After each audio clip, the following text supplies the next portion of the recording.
E aproveitando hoje, a Paraxá fala sobre perdão sobre Yom Kippur, né? Só que eu trouxe um aspecto um pouquinho diferente para a nossa vida. Muitas vezes a gente tenta até acessar o perdão. E por várias vezes a gente conversa com pessoas e ela fala assim, eu não sei se eu liberei perdão. Fica essa dúvida e fica martelando na nossa cabeça, será que eu perdoei, não perdoei? Como que está isso dentro de mim? E algumas pessoas eu creio que elas até liberaram o perdão. E aí acontece uma coisa, e o que vem depois do perdão? Cria-se um cenário totalmente diferente, porque quando as coisas estão certas, estão corretas, a vida flui de uma forma, mas quando acontece algo que precisa acontecer o perdão, seja da nossa parte ou da parte do próximo, depois essa situação ela fica um pouco diferente. E talvez essa diferença faz a gente talvez pensar que não liberamos perdão, ou enfim, aí que mora a dúvida. E nessa noite eu quero poder nos ajudar, até dar uma clareza maior. O que acontece depois do perdão? O que vira a minha vida depois que eu libero o perdão? Amém, igreja? Então, nós vamos entender um pouquinho sobre esse cenário hoje, para poder praticar de maneira mais consciente. E a palavra perdão, ela tem uma raiz, que ela diz assim, ó, desviar-se, afastar-se. Desviar-se do rumo e entrar, afastar-se do caminho, evitar, ser removido, chegar ao fim, desviar, fazer desviar, causa de afastamento, remover, tomar e separar e depor, deixar de lado, ser incompleto, retirar, rejeitar, abolir, ser levado embora, ser removido. Olha que engraçado. Quando a palavra perdão ela aparece na Bíblia, ela tem um significado um pouco diferente do que nós pensamos. O perdão, ele mostra exatamente um cenário que acontece. Quando eu tenho uma discussão com alguém, quando eu tenho uma diferença a ser tratada com alguém, acontece todos esses aspectos. Eu me separo, eu removo pessoas da minha vida, ou talvez sou removido da vida de pessoas, eu coloco isso num canto e não quero lidar. Porque é uma situação totalmente desconfortável, ainda mais quando eu sou vítima. E aí a situação fica muito pior, porque aí entra o meu senso de justiça e eu não consigo mais conectar as coisas na minha vida. Acontece isso com você? Comigo também. Então, principalmente quando nós somos a vítima, aí fica muito mais difícil, tem que liberar perdão. E nós ouvimos a frase seguinte, mas você não sabe como não é fácil para mim. Mas você não sabe o que aconteceu comigo. Você não sabe o que eu passei. Verdadeiramente nós não sabemos, porque a experiência é individual. Isso não dá para ser coletiva. Talvez a minha história seja muito parecida com a sua, mas a maneira que nós recebemos e lidamos com isso é totalmente diferente. Cada um tem uma maneira de reagir, mas o Senhor, sabendo dessas coisas, Ele preparou um caminho para nós. Ele disse, todas as vezes que você perdoar, você vai mudar um ciclo na sua vida. Sabe, o Senhor Jesus, Ele entende a nossa dor, Deus entendeu a dor, Ele sabia o que a nossa alma ia passar, mas Ele tem um propósito acima dessas coisas, Ele tem algo superior a essa fase. Quando nós entramos numa situação de conflito, nós ficamos amarrados naquela situação. A palavra que deriva de perdão, ela também tem 3 outros significados, e nós vamos entender muitas coisas. Uma faixa, grilhões e aprisionamento. Quando nós entramos nesse cenário de conflito, essas 3 coisas acontecem com nós. Talvez quando o Senhor Jesus manda Lázaro sair, e talvez, eu só pensando, talvez Lázaro pode ter enfermado por uma raiz de falta de perdão ao seu coração. Porque quando Jesus chega à frente de Lázaro, Jesus chora, porque viu Lázaro atado, com faixas em volta de Lázaro. E quando Jesus diz para Lázaro, sai para fora, a primeira ordem que Jesus fala, arranque as faixas de volta dele. Sabe? E quando eu penso nisso, talvez, a história de Lázaro termina por uma falta de perdão em alguma coisa na vida dele. Talvez. Quando nós entramos na palavra do Senhor, A gente tem um versículo quase decorado. Quantas vezes eu devo perdoar o meu irmão? Quantas? Quantas vezes a gente consegue perdoar? Por dia, o mesmo irmão. Não é 70 vezes 7 pessoas diferentes, situações diferentes. 70 vezes 7 a mesma pessoa. Aí o negócio fica um pouco complicado. Porque Pedro queria perdoar só 7 vezes. Pedro tinha um aspecto sobre a lei, o entendimento dele, ele queria perdoar o irmão só 7 vezes. Na 8ª já sentava, já resolvia isso de maneira diferente. Já vamos para o embate. Mas aí ele faz uma pergunta: Senhor Jesus, quantas vezes eu devo perdoar o meu irmão?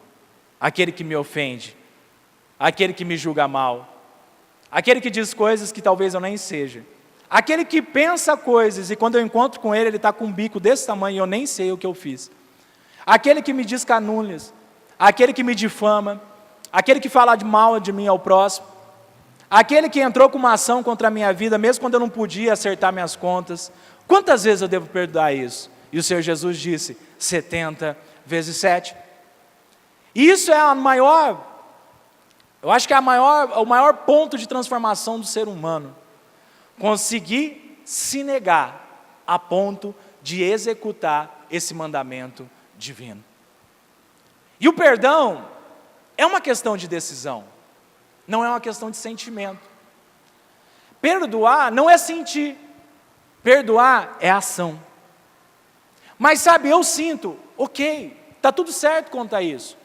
Está tudo ok você sentir. Jesus não disse seja frio, seja algo que não sinta. Ele disse, mesmo que sentir, libere perdão. Nós temos várias histórias na vida, conhecemos muitas pessoas, cenários bem ruins, outros cenários que talvez a gente olhe e fale, não é tão assim, mas independente de qual seja o cenário, perdoar é muito difícil. E mesmo quando nós conseguimos perdoar, a situação depois ela fica complicada. A situação não fica mais a mesma coisa. E eu vou dar uma história, vou trazer um testemunho para vocês essa noite, porque eu tenho liberdade disso. Caminho junto com uma pessoa fazem, se eu não estiver errado, 6 anos, ou 6 anos, para não chutar para mais, nem para menos. Servimos junto na casa do Senhor, andamos juntos, fizemos coisas juntas, interagimos de forma natural, de forma amigável, participamos de vários momentos juntos. Mas por uma determinada situação, um dia aconteceu algo entre nós, que afastou a nossa relação. E depois daquilo, a nossa relação ficou bem burocrática. O que é uma relação burocrática? Paz do Senhor, irmão, tudo bem? E aí, como que tá? Beleza? Rapaz, você viu que legal? Vi, beleza, o Corinthians perdeu, o Palmeiras ganhou, e aí era aquela vida. Só foi um exemplo, não se alegrem, porque isso não é realidade. Então, e a gente ficou nesse âmbito, né, desse relacionamento frio. Mas a gente era irmão, participava da mesma igreja, e depois eu era pastor, e depois aí vira um rolo. E aí teve um Yom Kippur do ano passado, e aí depois do Yom Kippur, ele levou a sério o Yom Kippur. Ele entendeu o verdadeiro sentido do dia do arrependimento e do perdão. E ele disse que ele preparou uma lista, e a lista dele não era muito grande, disse que tinha 3 pessoas, e uma delas era eu.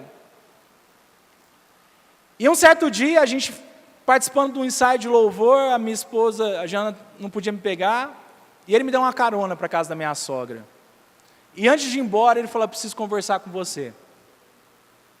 E ali ele pôde expor o que ele sentia, ele pôde expor o que ele percebeu, ele pôde expor uma situação. E naquele dia aconteceu algo extraordinário na nossa vida. No começo é estranho, você recebe a notícia, pedir perdão ao meu irmão Ari. E, enfim, só que quando eu saí do carro, no homem natural, na hora que eu saí do carro, eu falei, puxa, falei com ele. Mas depois disso, o Senhor ministrou o meu coração e eu pude entender o quanto, na percepção dele, eu tinha mudado. Talvez eu tinha mudado algumas coisas e outras. Não importa o que aconteceu, o que importa é que existia algo diferente entre nós. Só que ele tomou uma atitude. Ele decidiu procurar. E eu vou falar uma coisa para vocês. Hoje o nosso relacionamento é 20 vezes melhor do que era antes. 20 vezes melhor do que era antes. Eu fui padrinho de casamento desse cara. Ele passou na minha casa, se arrumou em casa, né? Passou o dia do noivo lá. Mesmo acontecendo todas essas coisas, nós não tínhamos um relacionamento tão forte quanto temos hoje. Isso é atitude de entrar no perdão de Deus. Amém, igreja? Acontece com a gente o tempo inteiro. Eu amo a vida desse cara hoje. É diferente. Depois daquela data, nossa vida mudou. Nossa relação mudou. Por que eu estou contando essa história para você? Porque talvez tem uma pessoa que habita do seu lado, dentro da sua casa, e que você não consegue fazer isso até hoje. Muitas vezes, nós esperamos receber algo, quando nós temos que dar. Muitas vezes eu espero que eu seja ressarcido, restaurado, sei lá, restituído de muitas coisas, mas quando mesmo eu sendo vítima, ou mesmo eu sendo o autor ou o coautor da ação, eu vou e libero o cenário do perdão, a minha vida começa a ser transformada. Amém, igreja? Pergunta para ele se foi fácil ele fazer isso. Acredito que não. Hã? Senão não tinha esperado a data. Jejuado, orado, quase que ele fez uma oração de 41 dias de madrugada. Brincadeira, mas é difícil. Mas sabe de uma coisa? Nem sempre o que é divino é fácil. Nem sempre o que é divino é fácil. Por mais que nós estamos debaixo da graça, tem coisas que dependem de nós. Tem coisas que eu tenho que agir, porque as coisas já estão estabelecidas. Porque quando Deus estabelece o dia do perdão, ou o dia do arrependimento, ou você liberar perdão, ou receber perdão, já tem um cenário garantido para você. Só que eu tenho que entrar nesse cenário. E nessa noite eu quero que a partir de agora eu peço que o Espírito Santo de Deus comece a já ministrar o seu coração, as áreas que você precisa ser quebrantado e mudar a sua vida e a sua história a partir de hoje. Amém, irmãos? E Ele vai fazer isso. E Ele vai fazer isso. Mateus, capítulo 5, versículo 41. Abra sua Bíblia. Se alguém te obrigar a andar 1 milha, vá com ele 2. O Senhor Jesus, em uma das suas parábolas, ministrava isso ao povo.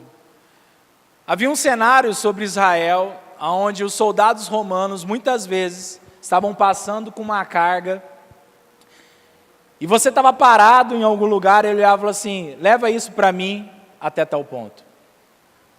E como o império, naquela época era de Roma, ninguém poderia dizer não. E o Senhor Jesus diz isso. Se alguém te obrigar, se um soldado talvez te obrigar a carregar algo por 1 milha, faça melhor, carregue por 2. E eu peguei uma versão desse versículo um pouco amplificada, e talvez isso vai falar muito com você hoje. E eu tenho certeza que vai.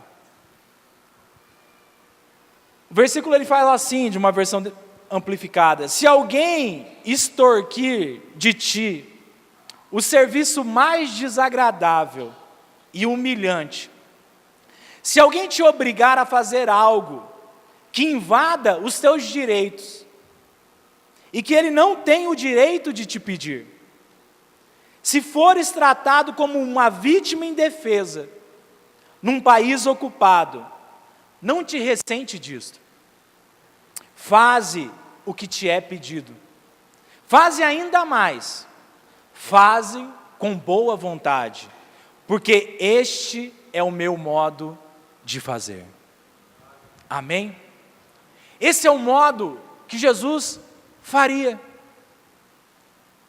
Essa é a real diferença entre uma palavra escrita e uma palavra revelada. Isso é o que vai mudar a nossa atitude. Será que eu devo perdoar? O sentido não é dever, é o que você pode fazer de melhor quanto a isso. Qual é a atitude mais nobre que está dentro de você? E muitas vezes, a atitude mais nobre vai ferir uma pessoa, seu ego. Talvez o que impede a sua atitude mais excepcional que você possa ter nesse tempo se chama ego. Porque quando eu entro no meu direito, quando eu peço e me garanto no meu direito, que é direito, entenda o que eu estou dizendo, é seu direito de agir dessa forma, eu anulo uma sentença, o direito divino. Eu quebro a justiça de Deus na minha vida. Porque quando eu tomo posse de uma situação e de uma circunstância, é como se eu fizesse assim: Deus, agora é comigo. Deixa comigo que eu resolvo essa parada. Agora é comigo. Eu sei, eu tenho uma lei, eu tenho um direito, eu fui lesado, eu sou injustiçado, ninguém pode fazer o que fez comigo. Eu não aceito isso. Mas eu lembro sempre de uma coisa e de um versículo: todas as coisas cooperam para o bem daqueles que amam a Deus. Essa é a sentença dos que confiam no Senhor. Podemos sofrer, mas não seremos abalados. Há uma diferença grande entre sofrimento e ser abalado, entre passar por uma situação desconfortável e ser destruído. Muitas vezes, eu não consigo liberar perdão, porque eu quero viver uma plenitude de Deus que eu acho que eu tenho direito. O Senhor Jesus, Ele veio para nos dar vida com abundância, sim. Ele diz isso. Ele diz que em todas as áreas das nossas vidas, nós seríamos completos. Que todas as áreas da nossa vida não faltaria nada. Agora, uma diferença entre ser discípulo e ser seguidor. O seguidor, talvez ele deseje o status maior que existe, o melhor de todos os aspectos. Talvez uma pessoa, ela ser rica não é suficiente, ela tem que ser bilionária. Eu não estou dizendo que está errado, cada um processa da maneira que entende que é melhor para a sua vida. Mas o Senhor Jesus nos ensina algo, que a plenitude dEle nos basta. Que a possibilidade para que nós estejamos vivos e não tendo ausência de coisa alguma, e que não seremos envergonhados, isso já é uma plenitude para Ele. Mas quando eu entendo que o cenário meu tem que ser o perfeito, talvez eu tenha uma vida muito triste e muito longe do que o Deus preparou para mim. Muitas vezes eu quero o espetacular de Deus, e muitas vezes Deus quer me dar suficiência em algumas áreas. Muitas vezes eu quero a plenitude dos relacionamentos. E por incrível que pareça, quando eu falo de relacionamento, o que eu exijo é que os outros me atendam na minha vontade e no que eu desejo. E pouco me importa o que ele tem que fazer para entregar aquilo que eu exijo. Isso é querer plenitude acima do que Deus nos dá. Deus nos deu uma promessa de relacionamentos restaurados, não perfeitos. Porque quem é perfeito entre nós? Deus nos diz que nós teríamos casamentos duradouros, eternos, mas não sem farpas, discussões, ajustes a serem realizados. Ele não faz uma promessa do Éden para esse tempo. O Éden é depois de um tempo. Mas muitas vezes nós deixamos de desfrutar daquele momento que é precioso, que já é agradável, porque eu sou tão exigente com os outros e comigo mesmo, que eu não desfruto desse tempo. E isso me impede de acessar o perdão, ou de liberar o perdão. Porque quando aconteceu esse cenário entre eu e o Ari, talvez, na minha cabeça racional, me fizesse pensar da seguinte forma: as coisas deveriam ser como eram antes, e nunca mais foram. Isso é importante eu entender. Porque quando há uma fissura em algo, ela nunca mais será igual. Porque perdão não é restaurar a igreja. Você sabia disso? O perdão não restaura. E por muitas vezes nós ministramos isso para casais. Deus vai restaurar a sua vida. Não vai não. Desculpa, não vai.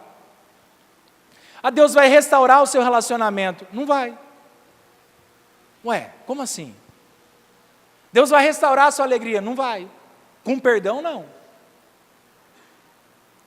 E agora? O perdão libera novidade de vida em Deus. É diferente. O perdão é algo para viver algo novo. Não algo restaurado. E talvez nós estamos num aspecto da restauração quando eu ministro o perdão. Mas o perdão é viver algo novo a partir de agora. Quando nós estávamos em conflito, eu e minha esposa, quando nós estávamos à beira do divórcio, já divorciados, separados de maneira corporal, talvez, se naquele tempo eu quisesse restaurar o meu relacionamento com ela, de anos atrás, nós estaríamos separados hoje. Mas eu lembro de uma palavra que o pastor falou: deixa passar essa fase, e vamos ver o que o Senhor tem de novo para a vida de vocês. Naquela época eu não entendi, hoje eu entendo. Hoje eu entendo. Perdão constrói um caminho novo. Eis que envia um caminho novo no meio do deserto. Se o mar não se abre, nós andamos por cima. Jesus mostrou um novo e vivo caminho. Ele não disse que restauraria a nossa vida, ele disse que faria tudo novo. Ele não disse que modificaria situações, transformaria pessoas, mas ele disse: filho, eu posso mudar a sua visão a partir de agora de como você vê as coisas. Eis que faço coisas novas. Isso é perdão. E se eu não entender isso, eu busco restauração. E o perdão não restaura. Amém, igreja? Doido o negócio, né? Todo esse tempo andando de uma maneira talvez distorcida. Juro que eu achava que restaurava, não restaura. E por isso quando Deus fala, perdoe 70 vezes 7, aí começa a tornar possível. Vamos esquecer esses 20 anos de vida, 10 anos de vida, vamos esquecer esse ano, e vamos começar tudo de novo agora. Isso é perdão. É isso que Deus preparou para nós.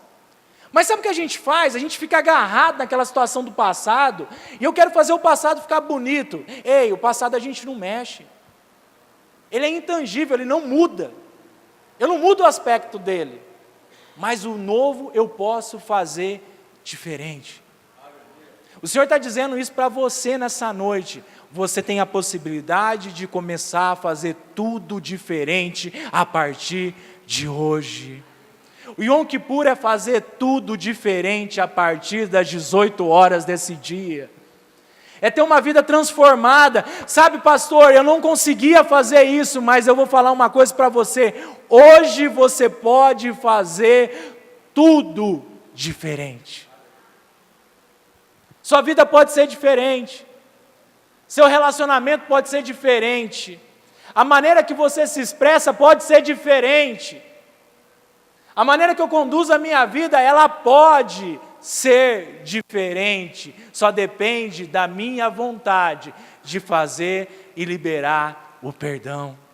Amém? Isso é desatar os nós, quebrar os grilhões, arrancar de nós as faixas que nos prendem ainda uma vida passada. O Senhor Jesus tem algo para oferecer novo para nós. Ele não se importa mais com as coisas velhas. É tão maravilhoso porque é uma nova Jerusalém. A Jerusalém não é restaurada, ela é nova. A vida com Deus, ela não é restaurada, ela é nova. Enquanto nós buscarmos restaurar, nós vamos sofrer tanto e não vamos conseguir. Porque um objeto quebrado, ele é quebrado. Eu posso colar, mas ele está fissurado. Mas quando eu decido pegar o meu relacionamento e falar, eu vou fazer novo, eu vou me fazer diferente nessa amizade minha. Sabe de uma coisa? No dia que o Ari falou aquilo para mim, me deu um clique. Ei, cara, você está fazendo tudo alguma coisa errada, velho. E eu não tentei buscar o que era, eu busquei ser diferente com ele. Eu busquei me portar diferente. No dia que eu e a Jana decidimos nos separar e decidimos depois ficar juntos, eu não me importava mais com o que acontecia, eu queria ser diferente. O cara que eu sempre fui, eu tinha que buscar todo dia ser diferente, porque eu precisava viver algo novo. E o Senhor diz isso para você nessa noite: se você quer ter uma vida diferente, faça algo novo hoje. Amém, igreja? Quantos estão comigo nisso? Aleluia! Porque Deus precisa disso de nós. Essa é a mágica do Evangelho, essa é a essência do amor de Deus. Deus nos fala isso o tempo inteiro: das suas coisas eu não me lembro mais. E eis que eu jogo tudo no mar do esquecimento. Eu não me recordo, eu apaguei a escrita de dívida que havia contra vós, eu não me lembro mais disso. E quando eu entendo o exemplo do meu pai, eu preciso fazer o mesmo para mim. E aí, o perdão começa a ser acessível. O perdão começa a ser acessível. E eu consigo não mais julgar as atitudes das pessoas, porque tem algo que é humano e que não vai mudar. Ninguém pode dar para a gente aquilo que não tem. Ninguém pode dar. Ninguém pode entregar aquilo que ela não tem. Sabe, eu te perdoo se você mudar seu jeito. Utopia. Utopia não acontece. Porque a mudança tem que sair da pessoa, não de você, o que você sente. Então, paramos de exigir padrões tão altos. Se alguém te pedir para andar 1 milha, ande 2. Se você está casado há 10 anos, 20 anos, seu casamento é ruim, libere perdão, faça tudo novo e ande mais 40 anos casado.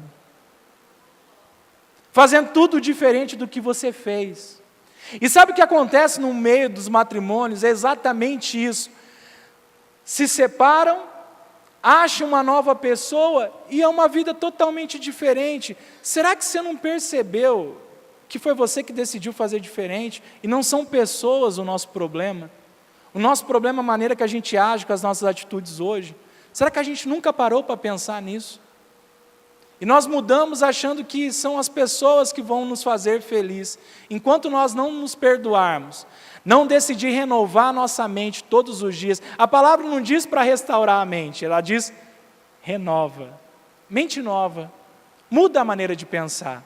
Restaura os seus pensamentos, muda os seus pensamentos. Tenha pensamentos novos e você vai ver o que você vai viver nesse tempo. Amém, igreja? Glória a Deus. Filipenses 2, 5, 7. Tende vós mesmo o mesmo sentimento que houve também em Cristo Jesus, pois ele, subsistindo em forma de Deus, não julgou como usurpação ser igual a Deus. Antes, a si mesmo se esvaziou, assumindo a forma de servo. Tornou-se em semelhança de homens e reconhecido em figura humana. Despojar é o sentido para a renovação. Enquanto eu não despojar, eu não tenho algo novo. E olha como que nós entendemos algo muito simples. Muitas vezes a gente escuta que as mulheres têm mais dificuldade de perdoar. Não é? É isso? Concordam? Não? Vocês têm mais facilidade de perdoar? Mas essas coisas nos mostram a situação do perdão para nós. Se eu não decidir esvaziar meu guarda-roupa pessoal, se eu não limpar minha caixinha interna, eu não ponho nada novo. E Jesus, ele disse que ele não usurpou ser igual a Deus, por mais que ele estava sentado junto com o Pai. Ele não decidiu ser assim. E ele fala, assume essa postura minha, de servo. Uma das coisas que o perdão faz, é nos ajudar a servir pessoas. Isso é impressionante. Talvez é um fator que a gente nunca olhou. O perdão é um estado de serventia. O perdão é servir sobre a perspectiva do próximo, não sobre a minha. Quando Jesus falava, Pai, perdoa, eles não sabem o que fazem. Por que Jesus falava isso? Porque ele tinha uma autoconsciência dele, de forma, eles não sabem que estão matando o Filho do Deus Altíssimo? Senhor, perdoa, porque eu estou servindo ele e eles não sabem o que eu estou fazendo. Muda o contexto. Muda a ótica do que Jesus falava. Perdoar porque eles não sabiam o que faziam, porque Jesus estava para servi-los. E quando nós aprendermos a servir o próximo, com as nossas orações, com os nossos perdões, com as nossas atitudes renovadas, o perdão flui de maneira natural. Porque aquele que tem postura de servo, deseja receber algo. O servo não quer receber, por mais que ele tenha direito a pagamento. Isso é tremendo. Por isso que Deus não deve nada para ninguém. Os servos não serão deixados a sua paga de lado, mas o servo não busca paga, ele busca servir. É diferente. Agora, quando eu tenho uma postura de alguém que busca a paga, eu nunca vou servir. Enquanto eu tiver a postura de buscar algo em relacionamento para ter em mim, eu nunca vou servir o perdão ao próximo. Um ponto a meditar essa noite. Talvez até hoje a gente buscou ser servido de relacionamentos, ser servido de situações. E aí tem um problema. Quando eu quero ser servido, junto comigo entra a crítica e a vontade de querer sempre mais do outro. Isso é humano, todos nós temos. Então nessa noite, avalie seu coração. Você é um servo ou quer ser servido? Porque enquanto você quiser ser servido de algo, nem a morte você aceita. Sabe a inconformância com a morte? É o maior estágio de egoísmo nosso. Porque quando alguém se vá, eu não aceito. Por que eu não aceito? Porque eu queria algo daquela pessoa ainda. Muitas vezes, o Senhor deseja desenvolver algo em nós. E quando eu penso que tudo é de Deus, e tudo foi criado para Ele, para glorificar Ele, para o intermédio dEle, tem algumas pessoas que Ele deseja do seu lado mais cedo. E muitas vezes nós não perdoamos Deus quando algumas pessoas são tiradas da nossa vida. E quando eu não perdoo Deus, eu fecho e eu me ato e eu me amarro muito longe da graça dele. Muitas vezes quando eu não aceito os estados clínicos na minha vida, mortes, situações que eu tenho passado, eu estou não servindo a Deus, mas de uma forma involuntária ou voluntária, eu estou me separando do meu Criador. E nessa hora, eu não desfruto da serventia daquele que eu busco. Sabe, irmãos, é tempo da gente entender que o Senhor quer dar uma ótica nova para a nossa vida.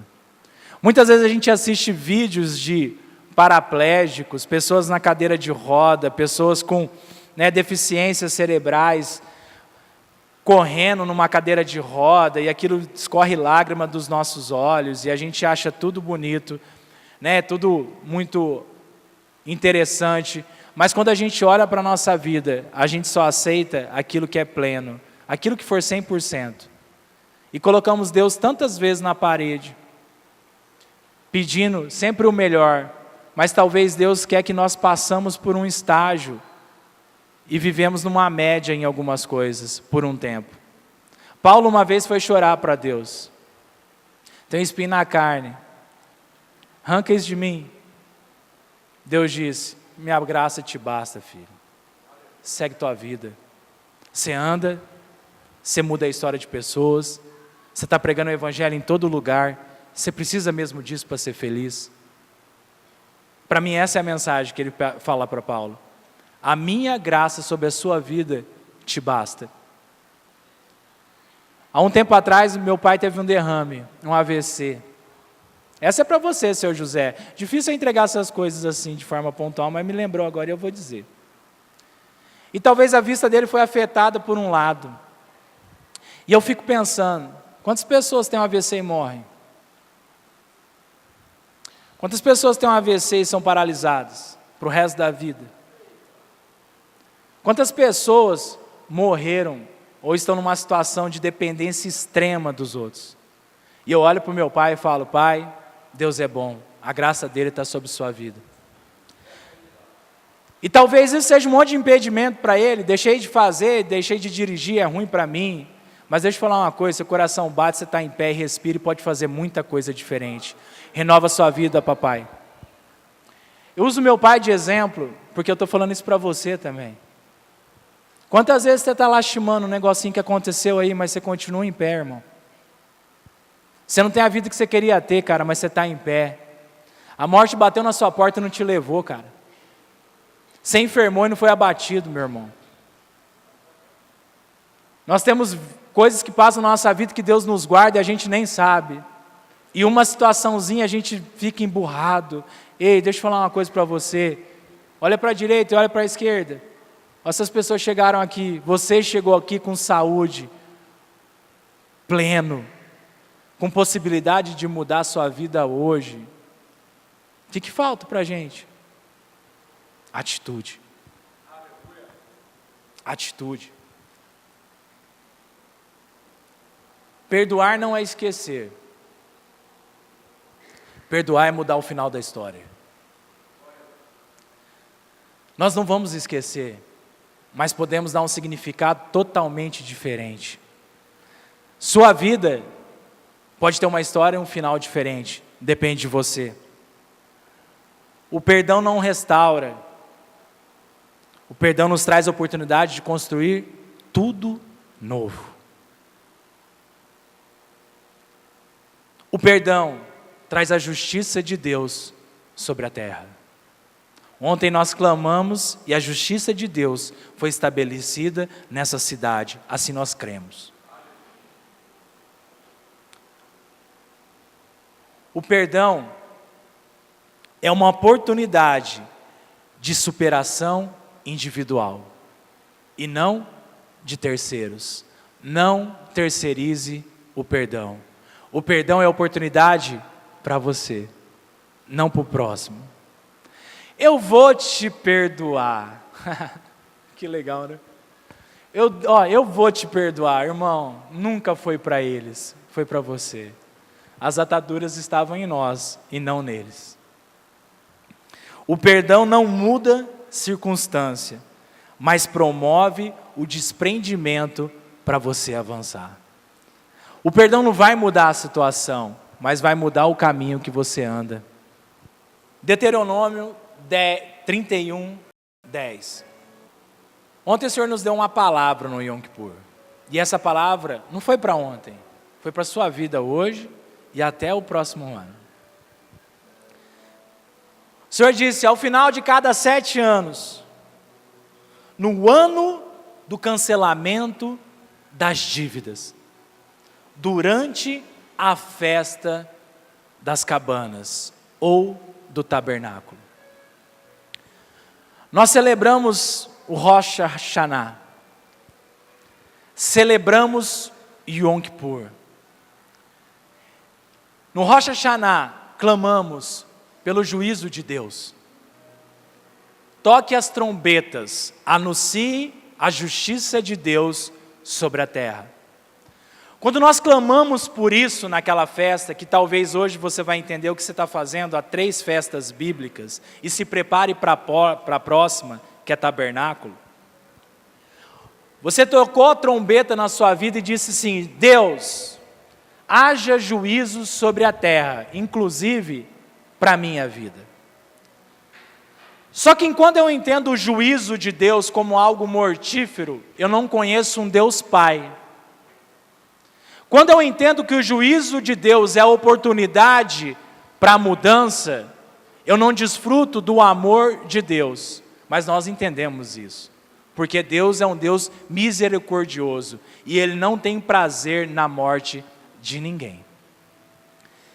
Nós entramos com pedido de juízo, e nos recolhemos depois de 10 dias, para pedir perdão ao juiz, pelas nossas falhas, pelos nossos erros e por tudo aquilo que ainda cometemos de forma voluntária e involuntária. E melhor, entregamos ainda uma ação para que Deus pudesse perdoar toda a nossa família, toda a nossa nação, tudo aquilo que envolve a maldade nesse tempo.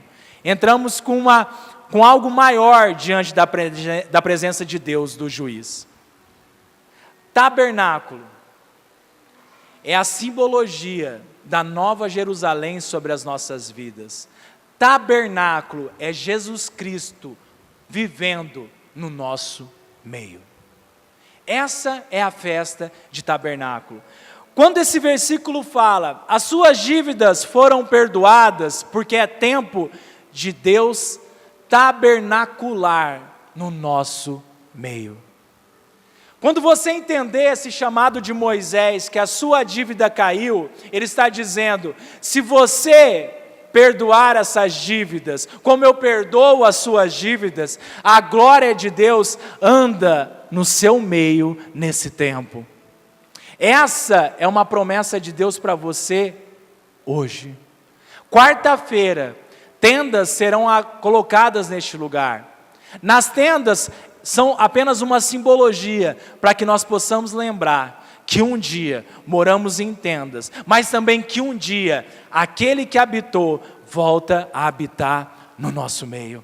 Amém, igreja?